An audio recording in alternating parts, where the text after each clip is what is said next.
We're in the TechCrunch studio today with Joel Resnicow, who's a mobile product lead for LiveNation Labs. Joel, welcome to the studio. Thank you so much for having me.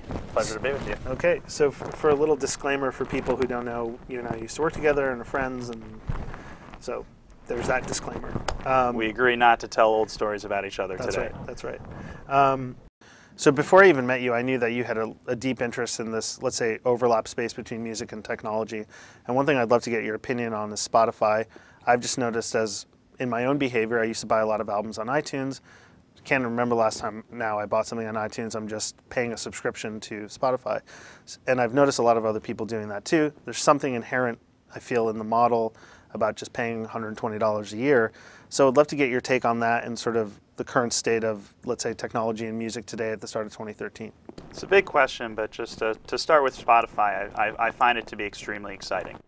There's lots of different opinions about the business model, and in the industry, we've been debating subscription versus a la carte for 10 years. But the progress we're seeing now is just undeniable. People finally accepting that they can have access to anything everywhere. And mobile devices are at this point where you can press play, and it doesn't feel like there's a difference between streaming from a server or playing the file on your device. So from a product and development standpoint, that provides all these exciting possibilities that weren't there before. Just as it was really exciting when you first got your iPod and you could fit 5 gigs of music on it, and you weren't restricted to just the album that you had on your tape deck or your Discman. It's no longer just the 60 gigs of music. It is 16 to 20 million songs, depending on how you count it. So from a human experience perspective, Sure, you can provide so many more things. So today, what's your flow for music? What services and devices are you listening to new tunes on? So while we have all this choice right now, I still think that it's a bit overwhelming. So when you think of it as 20 million songs, that can be overwhelming. But there's so many easier ways to dive into specific things that you like. So the stat I always pull out is the average iTunes library is about 1,000 songs or 2,000 songs, and 90% of the listening goes to 10% of it. Right. So people do listen to the same stuff over and over again. It's just simply they want to press play and get to something immediately. So or they listen to the same song 20 times in a row. Yeah, on repeat. So I keep coming back to Songza because for me it's a very easy solution to get to music I'm not familiar with, but not have to think about it too much. As much as I'm a music fanatic, even I don't want to have to think about curating my own day. I just want to press play. So you want a more laid-back experience. Yeah, and I think a lot of consumers have voted with their product choices. Pandora's enormous. Yeah. Songs is growing at a crazy rate. Spotify introduced a radio service, and even iTunes is hinting at it now. Mm-hmm. And I think that the development community has finally really caught on to the fact that people just want to press play and hear something great. And we're getting better at providing something great immediately to them. So at LiveNation, where you are now, what are you guys thinking about for 2013? So we've got this incredible opportunity at LiveNation Labs. We're working on LiveNation branded products and any number of unnamed products that we've yet to dream of. And our goal is to blow the minds of music fans, solve problems for them, and delight them. What are the problems? A known problem, which I still think is pretty big, is awareness of shows. Right. Simply knowing what shows are going around you that you'd be interested in. Okay. For the hardcore fans, it's finding new live music when those shows aren't documented in the existing databases very well. I do think... Can you guys sell tickets through the app? Yeah, our app and any number of adjacent apps. The purchase piece of it is there. The challenge is getting you to that purchase piece of it. So the way I like to think of it is you press play in Pandora and give a thumbs up to a Madonna song. Of course. And then maybe you'll see her at Madison Square Garden and pay to see her in the front row with a VIP package. But there's a whole journey in between from you finding an artist, I mean everyone's heard of Madonna, but finding a new up-and-coming artist, becoming a fan, to developing a relationship with them, to maybe talking with them on social media, to eventually herding your cats to go to that show. And it's, in my mind, it's all about the fan relationship, and if you solve some problem earlier in that chain of events, it may help get them to the show. So from an artist point of view, what problems am I facing? Let's say I'm an artist and I want to tour around the country. How are you guys going to help me? I mean, the challenges facing artists are very different than what the average fan would think. I'm actually fairly new to the live business game, so I can't speak to this with true expertise. What you see or what you observe. I see it as an optimization problem of where to play, how to make sure people know about your shows, and fill up all the seats you can. It is about the art, and it is about the craft of it, but at the same time, artists want to reach the biggest audience as possible. A lot of that can be done through data. A lot of that can be done through smart marketing. And a lot of that can be done through providing better shows, the stage show, the experience of the venue. And I think we're seeing all the large electronic dance music festivals are really starting to see a transformation of the live music experience. And we'll see how that trickles down to the more traditional venues. But to me, it's exciting. Live shows look different than they did 5 years ago. Okay, so I remember in San Francisco, I used to go to lots of shows, and I would write for a music magazine, and I went to hundreds and hundreds of shows over a few years, and I remember that there were some issues with going to shows after a while. Didn't know what time they started. You know, the venue was kind of a little bit mismanaged. Is that anything that LiveNation is thinking about in terms of creating a better customer experience? Yeah, I can't speak to that too much. Yeah. We're mainly focusing on the consumer touch points in the digital realm, but it's something I'm excited to learn more about and report back on later. Yeah.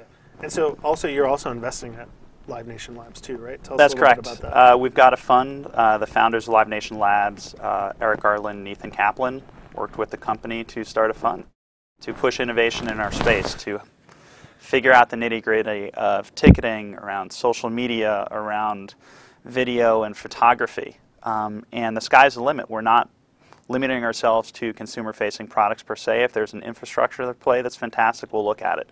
But it's very early stage for the fund. So how big is the fund, and how much are you typically deploying?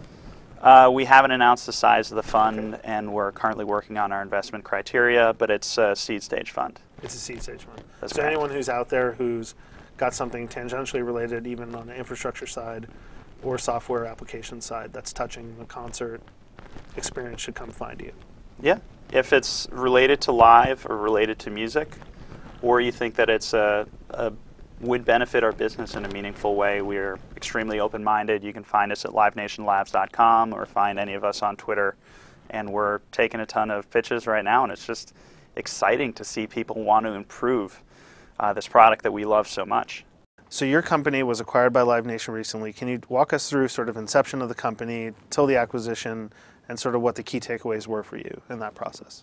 Got it. So like most startups in Silicon Valley, it started with this grand idea, mint for digital media. Aggregate data from Netflix and Hulu and Apple and all these other places in order to provide a more personalized experience.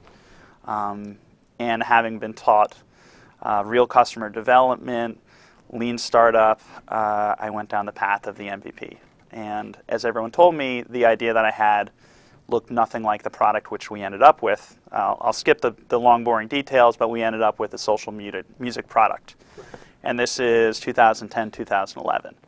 And the simple idea was to show you what music the friends you trusted were listening to in a streamlined way that got rid of a lot of noise. It was Facebook-based, so it was easy to find your friends. And everyone we spoke to said, friends are the biggest influence on everything I do in music. I would buy anything that this person listened to.